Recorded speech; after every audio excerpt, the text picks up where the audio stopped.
No, ancora un po' sballottata dal trasloco, ma insomma sto benissimo, sono contentissima della mia scelta e spero che vada tutto bene, sono sicura che insomma, la società è seria, molto solida, questo è quello che cercavo prima di tutto, visto la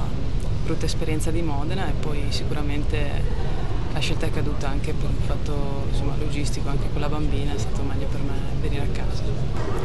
Mi aspetto un'emozione,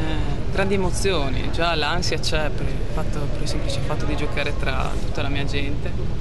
e quindi sicuramente sarà bellissimo giocare qua e togliermi tante soddisfazioni. Sì, come ho detto prima in conferenza stampa, siamo una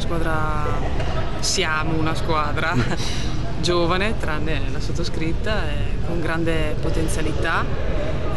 Sicuramente ci sono cose da migliorare, ma è anche il bello insomma, di avere una squadra così giovane e poter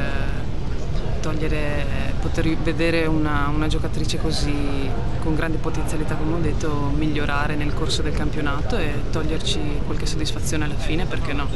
Insomma, una sorpresa c'è già stata, non vedo perché non ce ne possa essere qualcun'altra.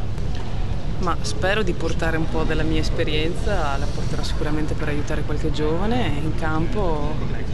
do tutto, murerò, magari salta fuori qualche muro in più, salta fuori qualche punto in più, questo può solo aiutare la squadra.